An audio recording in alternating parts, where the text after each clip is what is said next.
Vientos, ¿qué tal? ¿Qué tal? Nos da muchísimo gusto que estén con nosotros en esta segunda transmisión que estamos haciendo desde la ciudad de Ensenada, Baja California, México, en este día, miércoles 24 de febrero del año 2021. Son en este momento las 10 de la mañana con 55 minutos tiempo de Baja California, pero obviamente tendríamos que trasladar 9 horas más para poder tener un diálogo en vivo, como lo vamos a tener con una invitada de lujo, amigos y amigas, porque el tema también es de lujo, es nuestra primera participación, nuestra primera aportación que estamos haciendo a algo que en este año y en agosto en particular se va a celebrar, se va a conmemorar por parte del gobierno federal mexicano y que pues obviamente enlaza también a nuestra queridísima y muy admirada también comunidad iberoamericana y obviamente también española. Y por eso les estaba comentando, tenemos el día de hoy la participación de Carmen Parejo Rendón, que tiene unos antecedentes, Olga Alicia, también en el área de la comunicación y la filología, que me gustaría mucho que tú pudieras proporcionarle más información a nuestros queridos cibernautas. Sí, amigos, amigas de Cuatro Vientos, con un placer enorme y con un gran honor por parte nuestra, pues queremos presentarles a Carmen Parejo Rendón para quienes nos ven acá en México y otras partes del mundo, donde quizá no la conozcan. Ella es española, radica en Sevilla, su ciudad natal. Carmen Parejo estudió filología hispánica ahí en la Universidad de Sevilla y es directora de la revista La Comuna. También colabora con diversos medios de comunicación como Hispan TV y Telesur, y ahora está con nosotros pues en el espacio que tenemos regularmente estos días con nuestro analista en geopolítica, nuestro amigo Cachanilla, porque es de por acá de Mexicali, así le dicen a la gente de Mexicali en Baja California, los Cachanillas, Arturo Gallegos, Arturo Gal, y se dio su espacio para que pudiéramos platicar con Carmen Parejo Rendón sobre este tema que es tan importante y que estamos por conmemorar los 500 años, Carmen, de la caída de Tenochtitlán, un 13 de agosto de 1521, el inicio con la caída de Tenochtitlán ante las tropas de Hernán Cortés y los demás indígenas, las otras etnias que se le aliaron en lo que hoy es en México. Bueno, pues se dio inicio a la época de la colonia, 3 siglos pues de una dominación muy fuerte, terrible para la población de esta región del planeta, para sus recursos naturales, y que nos marcaron a tal punto que somos un producto de mestizaje hoy en día, y que así como hay aspectos muy positivos que dejó este encuentro de dos mundos, pues también hay como una especie de heridas abiertas que han llevado, por ejemplo, al presidente Andrés Manuel López Obrador a decirle al gobierno español, en especial a la corona española, que tiene pendiente pedirle una disculpa a los pueblos originarios de México por las atrocidades cometidas en este momento histórico de la caída de Tenochtitlán y lo que fue la época de la colonia. Carmen Parejo, sabemos que también eres poeta, eres artista, escritora, y colaboras en la plataforma de Artistas Chilango Andaluces. Y eso nos da muchísimo gusto porque tendrás una visión, además, pues sensible, más sensible por tu formación de artista sobre este tema. Adelante, Carmen, bienvenida aquí a Cuatro Vientos y muchas gracias por estar con nosotros. ¿Cómo ves, Carmen, este acontecimiento histórico? ¿Cómo lo ves desde allá, desde España? Bueno, primero decir que muchísimas gracias por invitarme y por estar en este espacio y compartir este espacio con, además, como ya se ha mencionado, con México, que para mí es como mi segundo país, tengo un especial cariño a México, que también quería decirlo. Y bueno, a México en concreto me refiero ahora. Pero además de todo esto, con el tema que estamos hablando, el problema con las heridas abiertas, yo creo que más bien es la continuidad. Para poder cerrar esas heridas se pueden entender los acontecimientos históricos si han sido superados. Y entonces lo que ocurre, y esto creo que es un problema que afecta dentro de lo que es la España actual, pero también afecta en sus relaciones internacionales con América Latina, lo que ocurre es que no se ha resuelto una construcción nacional que se haya actualizado a los años. La fiesta nacional en España sigue siendo el 12 de octubre. O sea, no han encontrado ningún evento que por lo menos se hubiese desarrollado en España que pudiera actualizar una construcción nacional que no dependiese de ese recuerdo del imperio y demás. Y eso en realidad sí que genera un conflicto, porque no se puede superar una etapa si de forma manifiesta parece que no tienen ningún interés en superarla. Y sí se ha puesto sobre la mesa en los últimos años la necesidad o la conveniencia de cambiar esa fecha, de buscar otra festividad, sin ningún éxito. Después también hay que decir que durante el siglo XIX y el siglo XX hubo intentos en las revoluciones liberales de transformar un poco lo que significaba España, también sin éxito, y eso terminó después de la Segunda República con el franquismo, y el franquismo además retoma de nuevo los reyes católicos, el tema del imperio, para reforzar con ello también lo que eran los principios de su régimen nacional católico, que defendía pues eso, también la imposición de esa mezcla entre la religión y el Estado para crear una imposición, en este caso interna. O sea, estaba otra vez, porque de hecho llamaba cruzada a la guerra en España, o sea, estaba otra vez de nuevo colonizando territorios, aunque fuera en lo interno. Entonces creo que el problema fundamental de eso, en lo interno, es que España no ha podido evolucionar, se ha quedado en esa mentalidad y vive un poco de una fantasía, porque ni siquiera se hace un análisis sobre lo que fue el imperio de una forma objetiva. O sea, es todo más bien es una especie de narración mítica. Y después, por otra parte, también afecta la soberbia con la que se sigue tratando a los pueblos americanos. Yo recuerdo cuando el que ahora está fugado porque tiene causas pendientes con la justicia, el antiguo rey, mandó callar a Hugo Chávez, o se fue en ese mismo día, se fue de la reunión cuando el presidente de Nicaragua estaba denunciando la participación de las multinacionales, en este caso en Nicaragua. Es decir, esa soberbia y esa forma de relacionarse impide que verdaderamente, al tener una historia compartida que, como hemos dicho, tiene cosas malas, pero tiene como positivo también otras, porque nos hemos encontrado, en vez de poder cerrar esas heridas, poder tener una relación sana, es muy difícil tenerla cuando lo hacen tan presente, cuando llevan tan al presente todos los elementos negativos. Y eso yo creo que es un poco el problema de fondo de toda esta cuestión desde aquí.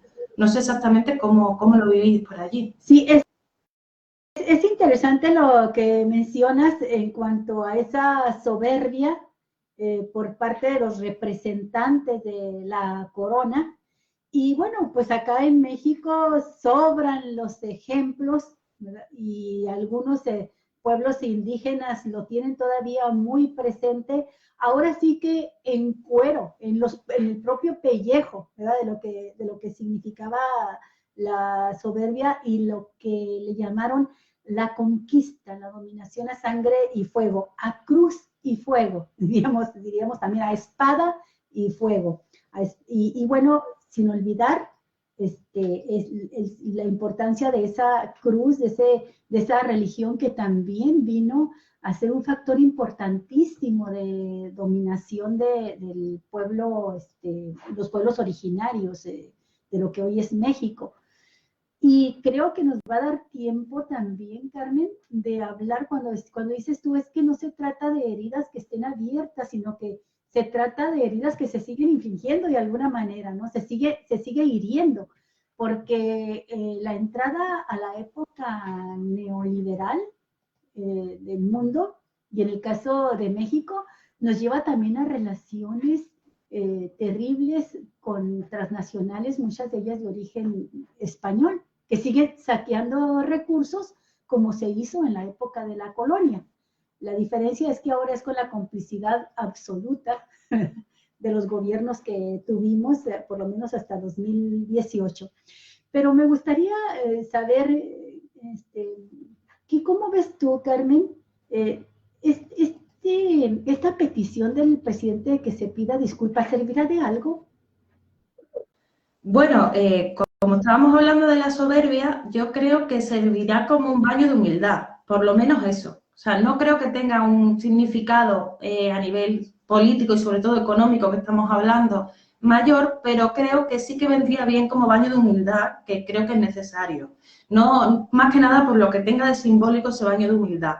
Pero evidentemente lo que va a dar y lo que le da impulso a una liberación efectiva, no solamente de México, sino de otros países, van a ser los propios procesos que desarrollen los pueblos, como ya hemos visto, y como también yo al menos tengo mucha esperanza en lo que está pasando en México, precisamente por eso, porque es necesaria una independencia real que va a ir más allá de lo que haga o deje de hacer esta corona, este reino de España que está en absoluta decadencia y que además dentro de las reglas del imperialismo mundial, España es un país de tercera categoría. Lo que pasa es que sus patios, a sus formas, a su sitio donde tienen para actuar es fundamentalmente a través de los lazos que mantiene con América Latina. Y ahí es donde es sangrante, pero en realidad estamos hablando de un imperio que casi empezó en decadencia. Y entonces deberían de una vez por todas superar esa etapa y haber intentado construir algo mejor para los pueblos del Estado español, cosa que no han hecho. Eso yo creo que sería importante, a ver si se ocupan ya de los problemas de aquí y dejan de mirar fuera. Oye, Carmen, este año se va a hablar mucho, no nada más del acontecimiento histórico de los 500 años de la caída de Tenochtitlán, sino si realmente fue una conquista, si fue una batalla ganada por los españoles encabezados por Hernán Cortés, o si fue producto de fundamentalmente las grandes divisiones internas que existían en México por parte de otros imperios, otros grupos dominados también por los aztecas, y por supuesto que va a haber una discusión que se viene dando, además de años atrás, sobre la figura de Hernán Cortés. Para no ir muy lejos, te digo que todavía hoy en día hay algunos, de algunos conocidos nuestros, que llegan al extremo de decir que en realidad no es Miguel Hidalgo el padre de la patria, este cura que hizo sonar las campanas de Dolores para convocar al pueblo e iniciar la guerra de independencia, que por cierto también este año conmemoramos los 200 años, los 2 siglos de la promulgación ya de la independencia de México. Se juntan los dos acontecimientos históricos tan vinculados, ¿no? Por un lado la conquista, la dominación española, el surgimiento de esta nueva nación que es México, mestiza indígena, y por otra parte la independencia de la corona española. Son los dos acontecimientos históricos, y hay quien dice, fíjate, no te vayas de espalda, pero hay quien dice que Hernán Cortés es el verdadero padre de la patria. Así está también la discusión en México entre una visión histórica y otra. En España, ¿cómo ven a Hernán Cortés? Bueno, en lo general, decir que se explica poco. Yo he estado revisando los libros que tenemos, libros de texto del colegio, de todos los cursos, para ver si cuando son más mayores va mejor, y se explica poco, se explica muy de pasada. Sí, a Hernán Cortés se le nombra, pero tampoco, de entrada no es que se le reivindique, simplemente es una cosa como que se pasa un poco por encima.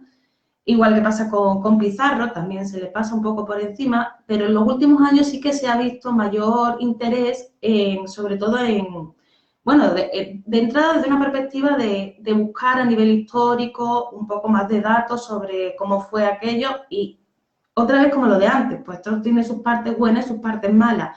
No podemos obviar que hay cuestiones ideológicas que atraviesan obligatoriamente a estos investigadores. Entonces, muchos lo que quieren es defender sus teorías más que el hecho de descubrir alguna verdad histórica.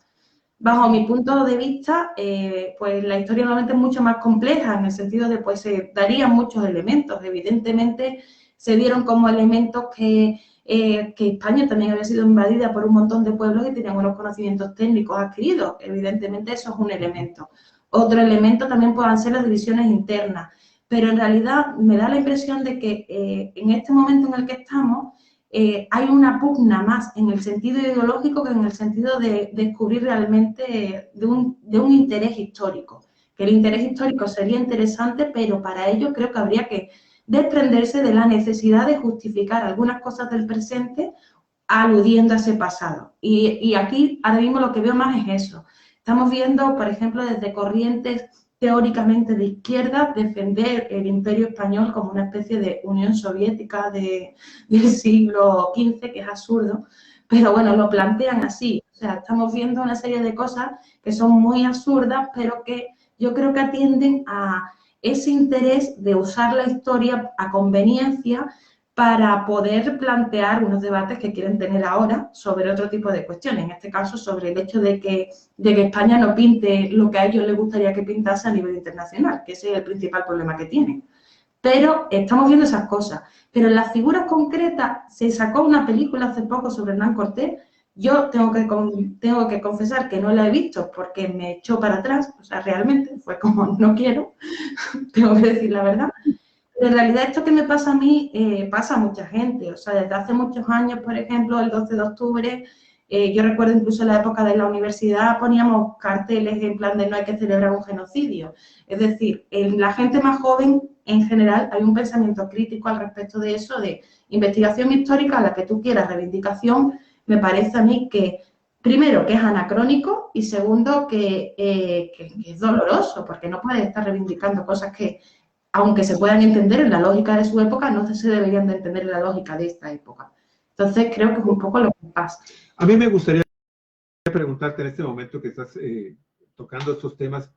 Creo que a final de cuentas también nos hace falta. Yo siempre, cuando estaba en la educación primaria y comenzábamos a hablar en las clases de historia, los documentos oficiales, el método educativo oficial y la historia oficial, te inculca o te inculcaba, no sé ya en este momento cómo se estén elaborando y que los contenidos, cómo manejen este tema de la caída de Tenochtitlán y la conquista de México por parte de España. Cuando yo comencé a tener noción de estas versiones que se nos estaban inculcando a través de los libros oficiales, de los libros de texto oficiales, pues los españoles eran unos malditos que habían llegado aquí y que habían hecho destrozo y medio. Pero yo desde entonces siempre me preguntaba, bueno, ¿cómo será la historia que cuenta, la historia oficial que se cuenta en las escuelas? A los niños españoles, ¿cómo les enseñan? A los niños de educación primaria o el equivalente en tu país, Carmen. Y a final de cuentas, porque eso es bien formativo, ¿no? O sea, ideológicamente te van inculcando fobias y filias. Esto ha cambiado mucho, hay que decir que esto ha cambiado mucho con los años. En la época del franquismo, efectivamente sí que se reivindicaba todo eso, porque además eran también los principios de ese régimen. O sea, los principios del régimen eran los reyes católicos. Entonces, claro, todo estaba relacionado con...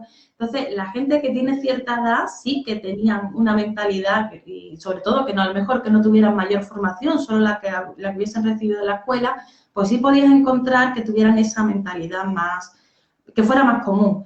Hoy en día es cierto que no es así, o sea, que se ve, lo que se intenta ver es como con distancia, un poco, ¿no? O sea, se ve como si es algo que ocurrió, pero sin entrar tampoco en lo que estaba diciendo, o sea, apenas le dedican muy poco en los libros de texto. Es un tema que se pasa rápido.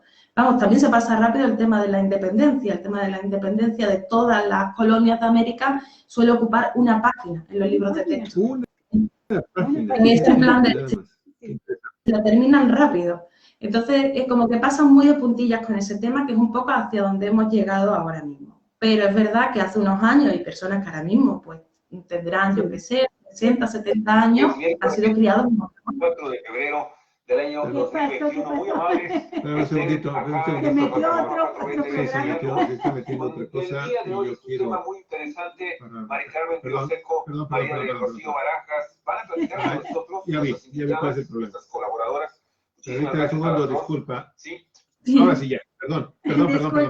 Disculpa, Carmen, estábamos antes en otro programa con otra Carmen, con Mari Carmen. Perdón, entonces nos estabas platicando Sí, que en realidad es en un solo día, en una sola página donde se está viendo. Ahora, esto obviamente, me imagino que tiene también que ver con el hecho de que, bueno, España fue un imperio muy potente en esos siglos. Pero, sin embargo, como tú lo dices, como que también al imperio y al gobierno, por ejemplo, a Francisco Franco, pues no le interesaba tampoco que se conociera que durante muchos años lo que es hoy Latinoamérica y sus colonias, las colonias españolas en Asia, Filipinas, en fin, todo esto, pues generaron una fortuna impresionante para la corona española. Y yo no sé si en este momento el pueblo español, en este momento contemporáneamente, con estas efervescencias, estos vaivenes, estos escándalos de los cuales ustedes tampoco son ajenos de corrupción, de la corona, de los gobiernos, de los partidos, no sé si ustedes se han planteado también dentro de revisar esta historia. No sé si exista ahora que Andrés Manuel López Obrador les esté diciendo, oiga, gobierno de español, pídanos una disculpa. O sea, por favor, ¿no crees tú que sería interesante, o no sé si se esté dando la posibilidad de que se revise esta parte de la historia? Estamos hablando de cuando menos 3 siglos de dominio acá en Latinoamérica. Desgraciadamente, lo que sí que se está revisando es más bien desde perspectivas reaccionarias. O sea, hay un auge también, pues, tanto de la extrema derecha como eso, de grupos de izquierda un poco extraños, que donde están revisando que si todo es una leyenda negra que se inventaron los británicos, bueno, cosas de este tipo. Que además no coincide en el tiempo, porque el Imperio Británico se hace fuerte cuando el Imperio Español ya está cayendo, o sea que tampoco tiene un... Pero bueno, están un poco, desgraciadamente el revisionismo está yendo más en esa dirección, desgraciadamente. Por otra parte, es verdad que una de las excusas que se pueden buscar la actual monarquía es que en la época dura del imperio fueron los Austrias que se extinguieron porque se casaban entre ellos, ya no digo más de sí. Y entonces, claro, ellos ya como que llegan casi como para la independencia, o sea, que les tocó poco tiempo de imperio. Hay un poco de excusas y de que se puedan escuchar, ¿no? Pero en realidad sí creo que es importante decir que aunque efectivamente hubo quien se enriqueció, quien más se enriqueció del imperio español fueron los prestamistas centroeuropeos, porque tenían, efectivamente, la monarquía española tenía una corte carísima, vivían lo que se dice por encima de sus posibilidades, y básicamente los robados era casi siempre para dárselo directamente a los prestamistas bueno, engordaron lo que viene a ser la banca centroeuropea y fueron en ese sentido claves para el desarrollo del capitalismo, pero por engordar la banca. Sí.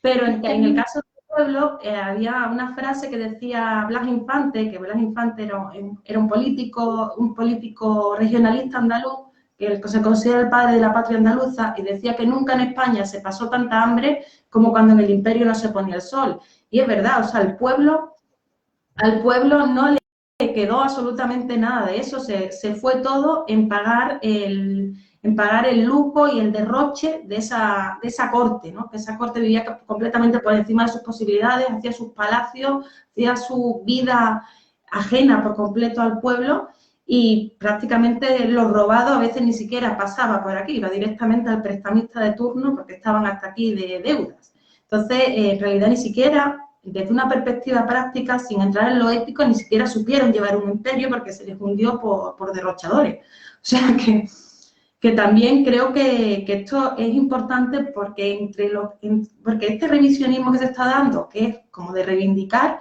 también comete el error de ni siquiera analizar de una forma objetiva que no era un imperio tan destacado como ellos lo plantean, aunque tengamos que obviar la parte ética, que en esa ni se meten, porque argumentan que los ingleses fueron más destructivos, como si esto fuera una cuestión de comparativa, aunque a mí, por ejemplo, que siempre que me dicen eso me gustaría preguntarles que dónde están los pueblos originarios de Cuba, por ejemplo, ¿no? Porque ahí hay una masacre tan increíble que ahora mismo, ¿dónde están esos pueblos, no? Entonces, bueno, negar el genocidio me parece completamente ridículo a la par que macabro. Sí. Has hecho mención, Carmen, ya en 2 o 3 momentos, sobre la fecha del 12 de octubre como la fecha que más se celebra en España y que venía cayendo, pero bueno, con el franquismo fue muy fuerte y hay un resurgimiento por parte de la derecha para celebrar esa fecha, ¿no? Tan importante para España. En realidad, el 12 de octubre, para nosotros que le hicimos el Día de la Raza, Es el día que llega Cristóbal Colón. Y a mí siempre me ha llamado la atención el tiempo tan breve que pasó. Breve sobre todo para aquella época donde no las vías de comunicación y la manera de trasladarse no era tan fácil.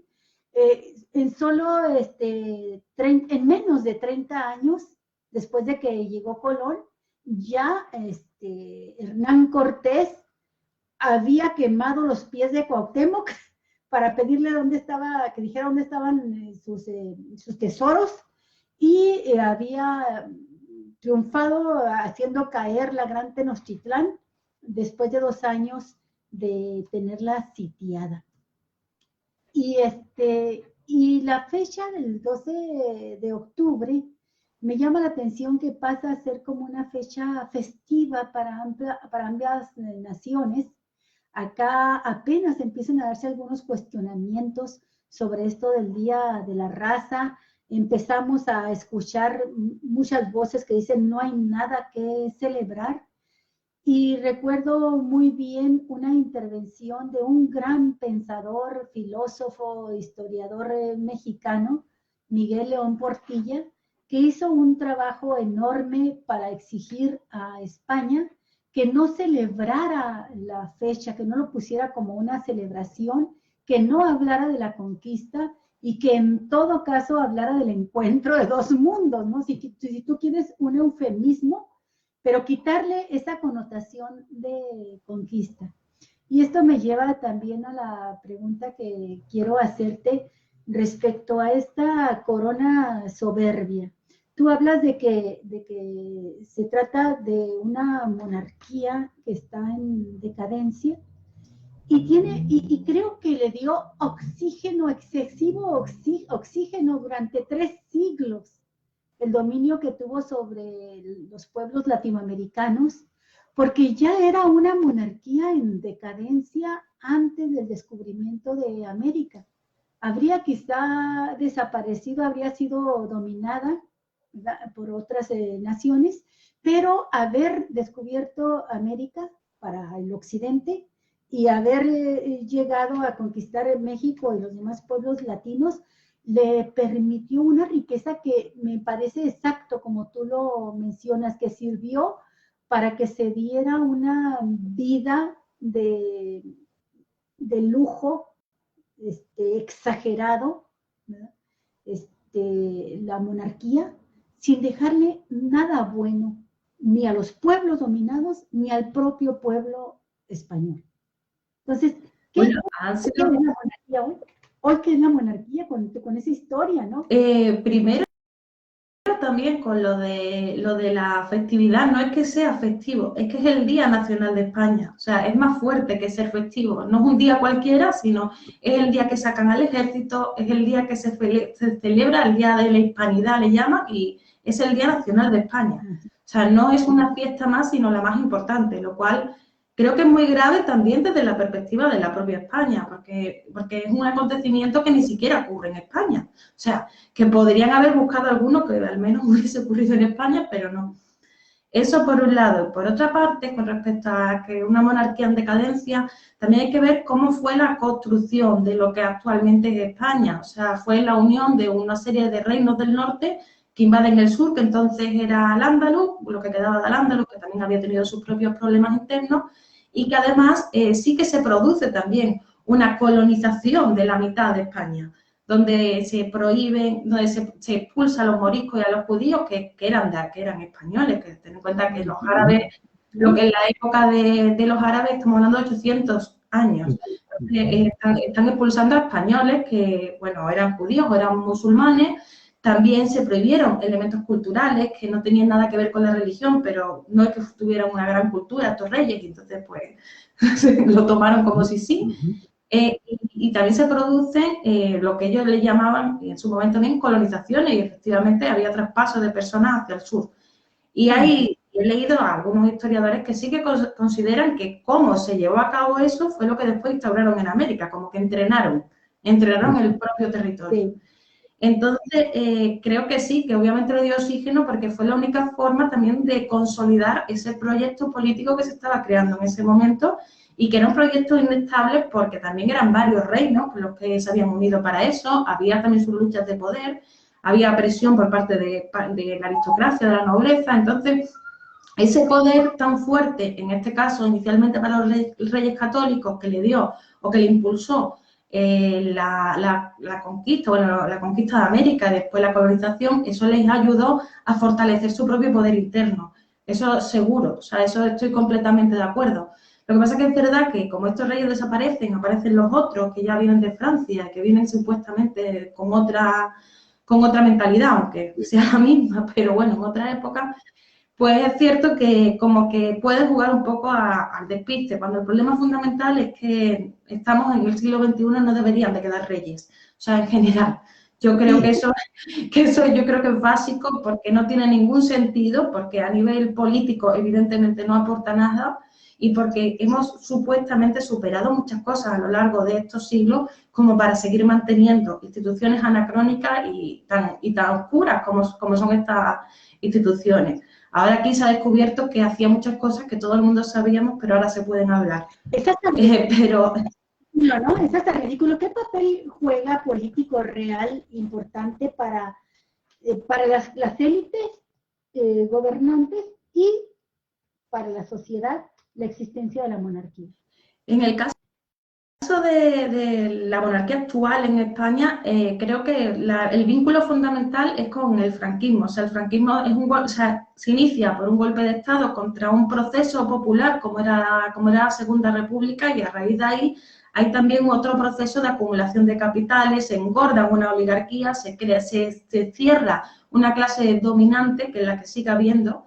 Y el enlace que sostiene todo eso en realidad es la figura de Juan Carlos, que de hecho Juan Carlos con 11 años, su familia estaba exiliada, pero él se viene y lo forma y lo educa a Franco. O sea, los niños, el actual rey a Franco le llamaba abuelo, o sea, ese era el tipo de relación. Entonces, claro, cuando ocurre la transición, o sea, cuando, digamos, hacen el que algo cambie para que nada cambie, había que mantener a Juan Carlos. Incluso Suárez, que era el presidente de la época, hay una entrevista donde él dice que meten en el referéndum para aprobar la Constitución española actual, meten al rey sin hacer una pregunta aparte porque no tenían todas consigo de que le fueran a votar. O sea, entonces la única forma era, ¿queréis dictadura como ahora o queréis otra cosa donde el rey va sí o sí? O sea, nadie preguntó por eso, porque era la única forma de colárnoslo. Y ahí lo hemos tenido, pero es el elemento que une a esa oligarquía económica creada durante 40 años de dictadura con el régimen actual. Oye, Carmen, pero qué interesante lo que está sucediendo. No nos estamos apartando del tema, porque al final de cuentas estamos hablando de cómo evoluciona esto que llegó al continente americano, que se convierte en nuevas naciones, que hablamos español, que somos varias naciones latinoamericanas, pero bueno, al final de cuentas, la monarquía española persiste. Y si bien es cierto que tiene una grave crisis en este momento de credibilidad, ¿sí? Con un rey que abdica y se retira de su país en una situación muy lamentable, pero por otro lado también teniendo a otras monarquías en grave crisis. Bueno, Gran Bretaña, ahorita lo que está sucediendo con los herederos de la corona, los hijos de esta, ¿cómo se llama? De Iridiana, en fin. De cualquier forma, vemos la enorme fuerza que tiene en este momento todavía la monarquía española. Cuando vemos que se aprueban en estos últimos días, se hacen modificaciones, creo que a la Constitución o a las leyes, para que quien hable en España mal de la monarquía sea objeto de prisión. Y ahí está el caso de este pobre rapero Pablo Hasél, que fue detenido días atrás en la Universidad de Lérida con videos. No son leyes nuevas, ya existían. Lo que pasa es que lo que se está viendo ahora es, primero, que este caso ha tenido mucha trascendencia internacional, pero hay más personas que se han visto afectadas por este tipo de leyes. O sea, la institución, o sea, la cuestión es que lo que no se puede cuestionar es a la institución. no a una persona concreta. Y por eso es un grave atentado contra la libertad de expresión, porque están diciendo que una institución puede sufrir injurias, una institución entera, lo cual impide una crítica política. Pero esto no es nuevo, hace ya bastantes años, por lo menos 10 o más, a unos chicos también, no me acuerdo muy bien dónde era, en una universidad, que quemaron unas fotos de los reyes, también tuvieron un problema judicial por ello, por quemar unas fotos de los reyes. Entonces, el tema este no ha sido ahora con Pablo Hasél, sino que esto lleva siendo desde hace mucho tiempo. La diferencia es que como ahora se hablan de los temas, que eso es lo que decía Pablo Hasél en el juicio, decía, yo no he dicho nada que no se haya dicho en televisión, que no se haya dicho incluso en la investigación que está abierta en Suiza contra este señor, y es verdad, o sea, estas cosas ahora se hablan, pero las leyes que impedían criticar a la monarquía son anteriores. O sea, siempre han estado y se han ido aplicando contra personas sin que tuviera tanta trascendencia mediática, sobre todo internacional. O sea, lo que existía en el siglo XIV, en el siglo en donde viene Hernán Cortés con sus huestes y después de una colonización que se venía avecinando, que se venía consolidando con la llegada de Colón primero a la región del Caribe.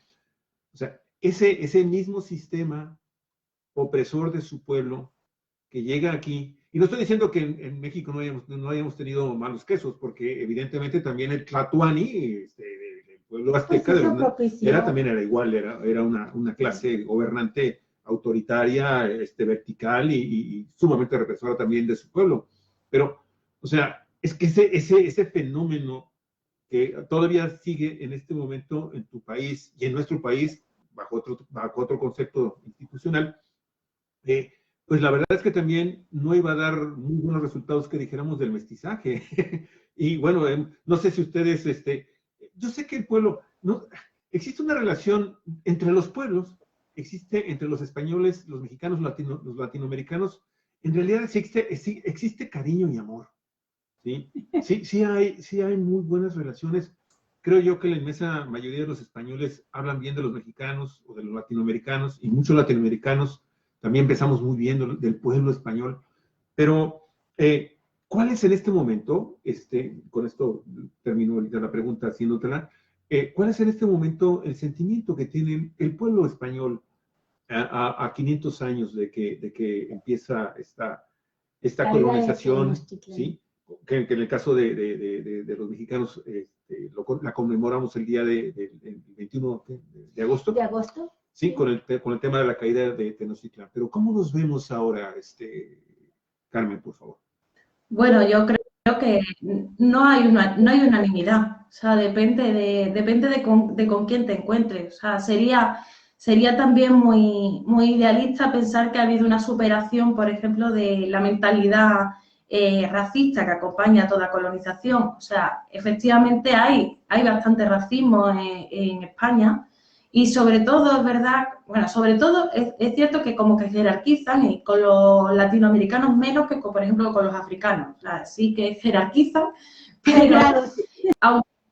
aunque jerarquicen, es cierto que eso sigue existiendo. Es cierto también que esa soberbia que hablábamos antes también se traslada al pueblo. O sea, también hay una sensación como de superioridad que en realidad es parte de la educación que han recibido. O sea, realmente tampoco, ni siquiera es que esas personas en sí sean malas, sino que muchos de ellos simplemente no conocen más, no han viajado, no conocen a gente de otros países, y eso también te impide a veces romper con los tópicos que te han enseñado. Entonces, eso sí que creo que está ahí. Hay una vinculación, creo que bastante clara, también un poco con la incultura que pueda tener la gente. Pero además, es verdad que a nivel ideológico, bueno, hay lo que estábamos hablando antes. O sea, hay muchas personas que siguen creyéndose que no pueden defender ni amar España si no es en base a los principios de lo que significa España que le han enseñado. Y si esos principios siguen siendo el imperio y demás, es muy difícil que puedan ver de una forma igualitaria la relación con los pueblos latinoamericanos, porque va en contra de lo que ellos están sintiendo. Entonces, todo eso existe. efectivamente, igual que existe eso, existe lo que estaba diciendo yo, existe nada que celebrarnos al genocidio cada 12 de octubre, existen relaciones de solidaridad y de apoyo a los procesos populares que se han ido dando en América Latina y que han establecido también a nivel político una unidad muy fuerte en Venezuela, en Nicaragua, también ahora en México. Yo lo que veo también es esa conexión a nivel político que hace que los pueblos se unan.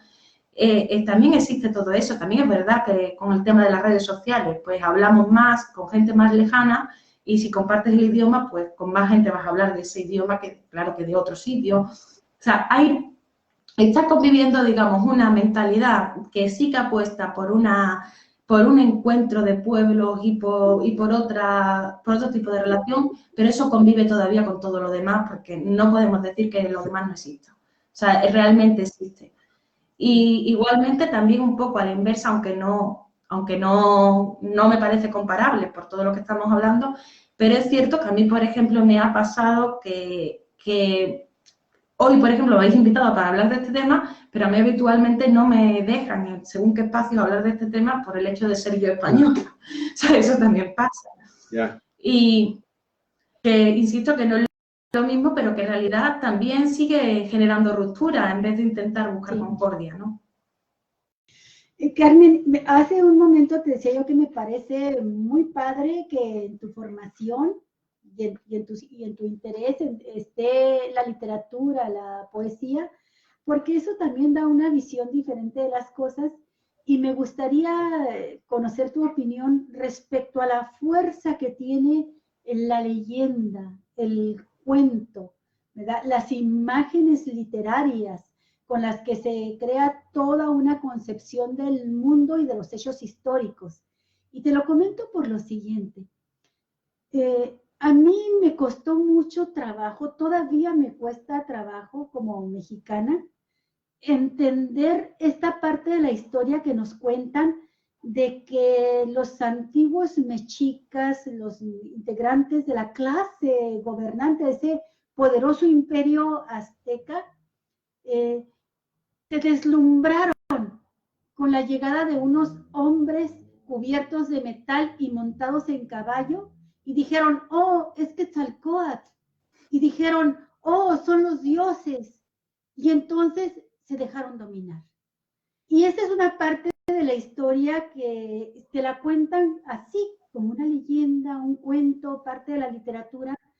Pero la otra parte de la historia que me parece muy importante es lo que mencionaba ahorita Javier, el territorio al que llegaron, ¿verdad? Que después se llamaría México, pero donde estaban los mexicas, era una efervescencia y rivalidad entre diferentes pueblos. Había una lucha muy fuerte de pueblos dominados por el imperio azteca. Y cuando llega Hernán Cortés, pues no se necesita mucho para entender la frase esta, que siempre funciona, de divide y vencerás, ¿verdad? Aprovecha a los enemigos y a los que quieres vencer y únelos. Y esos enemigos tenían razones poderosas para unirse con los españoles. Su enemigo en ese momento era el imperio azteca, que los estaba también quitándoles sus recursos, cobrándoles impuestos carísimos. Hernán Cortés llega y les dice, únanse conmigo y ustedes no pagarán impuestos ya, ¿verdad? No pagarán tributo al imperio azteca. Entonces, esta parte de la historia que es menos literaria, menos romántica, menos de imágenes así fantásticas, pues es la que marca el destino final del imperio azteca. Cae no por los 600 hombres que traía Hernán Cortés y que muchos se le murieron y algunos se los comieron, ¿verdad? Sino que cae por estas alianzas que hace con pueblos que tienen razones y motivos justos, causas justas por las cuales enfrentarse también a los aztecas. Pero también me llama la atención cuando te digo yo que de niña no podía entender muy bien esto de que los monarcas como Moctezuma, como Cuauhtémoc, como se hayan dejado deslumbrar por hombres montados a caballo, porque me choca por completo con lo que sucede en el norte de lo que hoy es la República Mexicana. En el norte están indios que no son sedentarios, son nómadas. Y cuando ven llegar a los conquistadores montados a caballo, esa bestia que no conocían, y que a veces eran dos bestias, la que iba montada y la que iba a caballo, la que iba a caballo, lo que hacen es, lejos de la historia del Quetzalcóatl y de los dioses, es quitarles los caballos, ¿no? Quitarles las armas, y se convierten en apaches bravos que tardan los españoles más de 3 siglos para poder colonizar bien el norte. ¿Por qué? Porque la resistencia es muy grande. Y se refieren algunos historiadores a estos norteños indígenas como los bravos, bárbaros, gallardos, ¿verdad? Porque le ponían una corretiza a los españoles y sus aliados desde el norte de México hasta el centro del país, hasta San Luis Potosí, en las cercanías con la Ciudad de México. Y esto duró también 3 siglos. Entonces, platícame, desde tu punto de vista, esto que te hablo, que te digo de la lucha concreta de los pueblos por sus derechos, ¿verdad? Y de la visión de leyenda, de historia del dios Quetzalcóatl cubierto de metal y montado en caballo. Bueno, yo creo que hay que entender que primero, el contacto entre dos mundos efectivamente se dio y ambos mundos también se lo tenían que explicar dentro de lo que ellos conocían previamente. Entonces, es normal que le genere fantasía, ¿no? Que desarrollen fantasía al respecto. El otro día, de hecho, vi un documental sobre Magallanes y Elcano y hablaban de que cuando pasaron por la Patagonia la primera vez, como las personas que vivían en la Patagonia eran un poco más altas de lo que eran ellos, en los libros empezaron a decir que era una zona donde vivían gigantes. O sea, y no eran gigantes, pero claro, tenían que explicarlo dentro también de la mentalidad limitada de lo que ellos conocían hasta ese momento, y la forma que tuvieron de desarrollarlo pues fue también creando una especie de mitología al respecto, que además también venía bien como propaganda, ¿no? Un poco de, mira qué sitio más maravilloso, que hay una serie de cosas que son increíbles. Pero igualmente creo que pasa a la inversa. O sea, es normal que en el contacto entre dos pueblos, y cuando todavía no se conocen, no saben explicarse el uno al otro, se desarrollen leyendas para poder entender la realidad que les está ocurriendo. Y si eso después queda registrado, pues creo que de este tipo de cosas yo creo que de ahí surge la literatura incluso, ¿no? De cuando tenemos el primer contacto con algo que no sabemos explicarnos, entonces le echamos fantasía, ¿no? Un poco. Después también decir que con respecto a las guerras internas o a las distintas formas de enfrentar una invasión externa, bueno, el ser humano desde sus orígenes en cualquier parte del mundo, no solamente en América, va viviendo distintos grados de desarrollo, distintas invasiones de unos de otros. Eso pasa en todo el mundo, en algún momento. Y también vemos que siempre hay quien se mantiene un poco al margen, incluso hay grupos humanos que nunca llegan al sedentarismo del todo, se mantienen nómadas. También en todas las partes del mundo podemos encontrar algunos que tendrán sus explicaciones antropológicas de por qué eso ocurre en ese contexto, pero también puede ser por las propias relaciones que se van estableciendo y que algunos se quedan un poco en medio de todo. Pero en realidad es que creo que lo que pasa en América y también la actitud de esos pueblos originarios no es diferente a la actitud de pueblos originarios de otras zonas del mundo en circunstancias similares. O sea, es normal que los más grandes vayan contra los más pequeños. Desgraciadamente, no digo que me guste, pero es una cosa que se ve constantemente, que los más pequeños se la tengan jurada a los que les han invadido previamente, que después aparezcan otros y aprovechen las circunstancias. No son historias que solo ocurrieran para explicar qué ocurrió hace 500 años en México, sino también sirven para explicar qué ha ocurrido a lo largo de la historia de la humanidad muchas veces. Entonces, creo que sí que es importante, primero, porque además creo que es importante que entendamos esa relación que tenemos los seres humanos, que al fin y al cabo nos hayan ocurrido las cosas que nos hayan ocurrido, seguimos siendo seres humanos en cualquier parte del mundo, ¿no? Y actuamos muy parecidos. Tantito por una aclaración. Pero Carmen, yo creo que aquí no, la visión precisamente esa, de los más fuertes y los más débiles, los más grandes y los más pequeños, es la que está equivocada. A lo que yo quiero llegar, y te pido la opinión, es a lo siguiente, o sea, Hernán Cortés llega con un ejército realmente pequeño, ¿verdad? De hombres, una tropa pequeña, pero se encuentra con los tlaxcaltecas, los acolahuas, los cholultecas, los totonacos, y estos pueblos son los que enfrentan a los aztecas. Y las grandes batallas que se dan son principalmente entre estos otros grupos indígenas con imperios, algunos de ellos también, ¿verdad? Monarcas, contra los aztecas. Y Hernán Cortés utiliza esta herramienta de la división, ¿verdad? Esta herramienta política de la división para lograr, porque si no resulta realmente incomprensible que un pequeño grupo, porque no mandaron los españoles un gran ejército, un pequeño grupo logre sitiar y dominar a un imperio que además hay que decirlo, fueron casi 3 años de sitio de la Gran Tenochtitlán. Y una Tenochtitlán que estaba enfrentando la división interna y enfrentando al ejército español de Hernán Cortés. Pero claro, efectivamente. En eso mismo estaba una de las debilidades, pero había más. También venían los descubrimientos que conocían los españoles y que no conocían los aztecas. Eso también estaba. También estaba, y bueno, se habla de las enfermedades que se traían de Europa, que también hicieron mermar o sea, mermar la resistencia, porque mataban. ¿Qué? El 90% de los pueblos nativos en la época y durante el primer siglo de dominio desaparecieron por motivo de las enfermedades que vinieron de Europa. Sí, eso está totalmente notificado, históricamente está comprobado. De hecho, después de que matan a Moctezuma, su sucesor, el propio Cuitláhuac, muere muy pronto a causa de la viruela.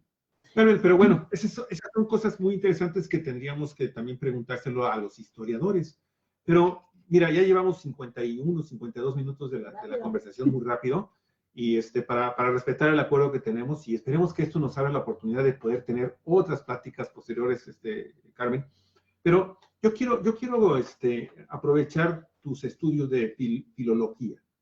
Tú te dedicas a estudiar la ciencia del arte de las lenguas. Y las lenguas nos dicen no nada más cómo están escritas, sino que también nos define a quién escribe. Y en el caso concreto de la conquista de Europa y de la caída de la Gran Tenochtitlán y del pueblo azteca, hay documentos muy importantes que ojalá, no sé si tú u otros filólogos en España hayan hecho el estudio de estos excelentes documentos que también están llenos de fantasías, que están llenos también de expresiones líricas muy impresionantes. Híjole, es que yo ahorita recordaba que este tipo de narraciones son clásicas de la humanidad, y si no, pues nada más es cosa de leer la Ilíada y la Odisea, y ahí estamos viendo cómo se desarrolla y cómo pensaba y cómo actuaba toda una nación que también fue dominante en la Europa durante muchos siglos. Pero a mí me gustaría conocer si tú o algún otro filólogo se han puesto a estudiar estos contenidos de la verdadera historia de la conquista de México y de las cartas de relación.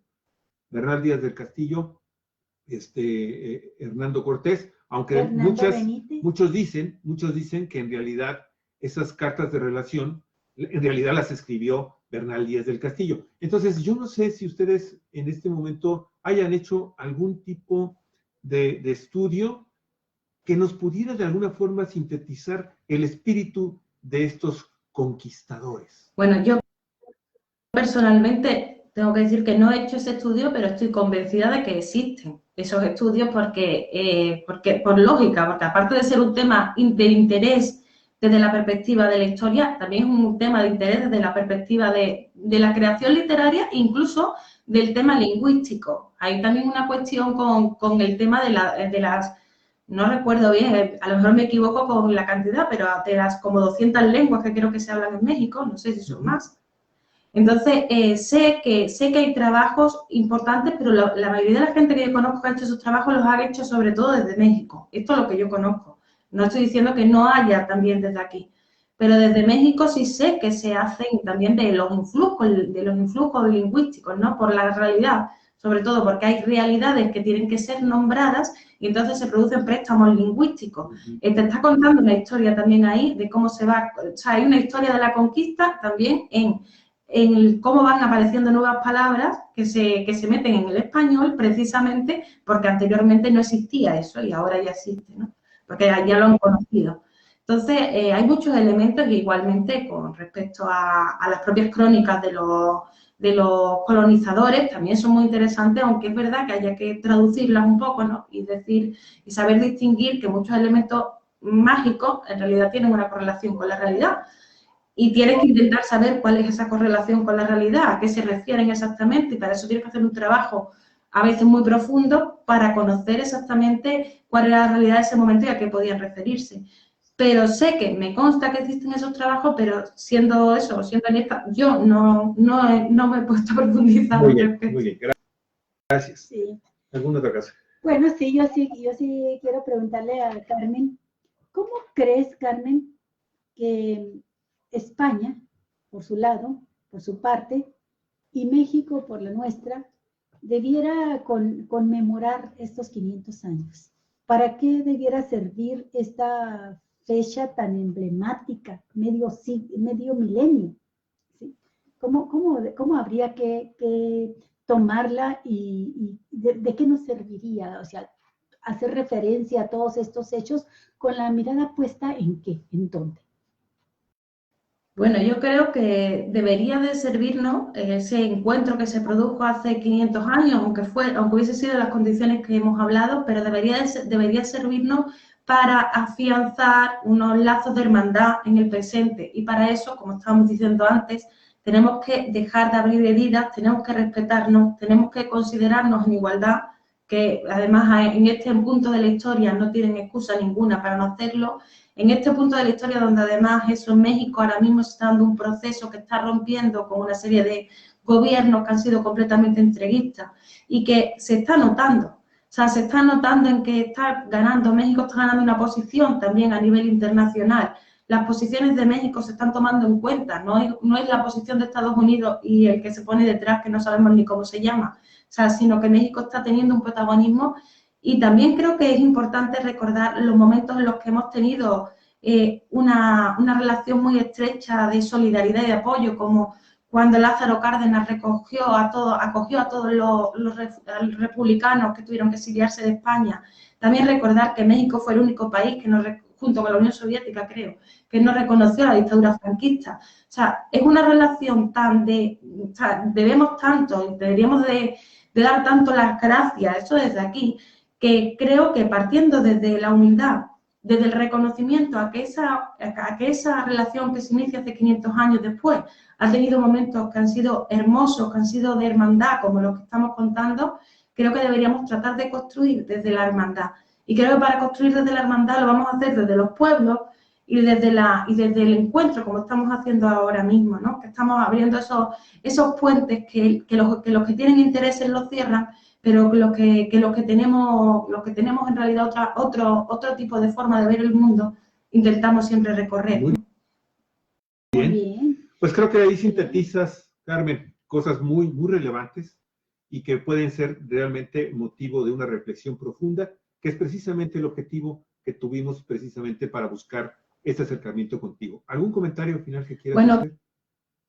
Que he aprendido muchísimo y que ha sido un gusto estar con ustedes y que además de que ojalá nos podamos encontrar aquí en otras ocasiones, también os invito a Revista La Comuna y a las actividades que realizamos porque tenemos que seguir abriendo esos puentes como estábamos, recorriendo esos puentes como estábamos comentando. Claro, oye, claro, Carmen, claro, sí. Y yo que soy bien oportunista en estas cosas, con el sentido de la oportunidad, no con el sentido peyorativo político ideológico, aprovecho para preguntarte, solicitarte. Nos gustaría mucho poder reproducir en Cuatro Vientos lo que ustedes publican en la comuna y poder hacer así como una especie como de relación estratégica entre ambos. Ahora le dicen alianzas estratégicas. Una alianza, una alianza entre ellos. Yo, por mi parte, por supuesto que sí. Además, creo que necesitamos esas alianzas, o sea, que con más razón y además vamos hablando y también podemos ir construyendo más cosas y yo creo que esto ha sido el inicio de algo muy importante. Okay. Esto nos va a dejar de bueno los 500 años de la caída de Tenochtitlán. Al menos de parte de Cuatro Vientos y la comuna. Muchísimas gracias, Carmen, te queremos agradecer muchísimo. Mi estimado Arturo Gael, aunque no estás en este momento presente, te agradecemos también mucho el que hayas estado al pendiente de responder tan rápidamente y con tan buen tino, ¿sí? La petición que te hicimos de alguien que pudiera, con conocimiento, con causa, con orientación, ¿sí? Este tipo de programas. Te agradecemos mucho. Olga. No, pues querida Carmen, muchísimas gracias y que sea la primera de otras conversaciones. Con todo lo que dijiste, se me vinieron 1000 temas a la cabeza que podemos platicar contigo. Uno de ellos es precisamente el papel de la monarquía hoy en día. Ya podríamos mandarlo al cesto de la basura, ya se acabó, ya cumple alguna función. El otro, que tú también lo mencionaste, la derecha y la extrema derecha hoy en día en Europa y en España. Y por supuesto, pues los fenómenos políticos tan interesantes que están sucediendo también en España. Hace tiempo que yo no sé qué ha sucedido, por ejemplo, con el movimiento que fue tan importante de Podemos, ¿verdad? ¿Y en qué ha quedado ahora? ¿Qué sigue hoy? Lo ocupa. Sí, tantas cosas. España, tantas cosas que podemos hablar. Igualmente, si tú quieres. Al revés, o sea, también, como dije al principio, México para mí es mi segundo país, amo México y también me ha parecido que nos hemos encontrado en el sentido de que nos entendemos y es importante porque también tengo muchas preguntas que hacer sobre la historia de México, también sobre la actualidad, que creo que México está viviendo un momento muy interesante, que también es verdad que no se sabe cómo saldrá, pero de entrada es un momento interesante, hay un momento de oportunidad en el buen sentido, ¿no? Claro. Entonces creo que tenemos muchas cosas de las que hablar y no que sea no que sea la primera, sino que va a ser la primera, que lo debemos de afirmar. Ya dijiste, ya te comprometiste. Muchas gracias. Muchas gracias, Carmen. Pues un abrazo. Un abrazo para todos nuestros amigos allá en España, que tenemos gente, sabemos que nos ve también allá. Muchísimas gracias, estimados audiencia, por estar con nosotros el día de hoy. Tenemos un tercer programa, nuestro programa de noticias y comentarios. En un momentito más, una vez que terminemos también con la edición de esta entrevista, la terminemos de subir, te lo voy a compartir en un momentito directamente a tu Messenger, Carmen, y para que tú hagas con él lo que tú quieras. Sí. Muchas gracias, amigos y amigas. Pásenla muy bien, entonces en un rato más regresamos. Igualmente. Tan grande con igualmente. Bye.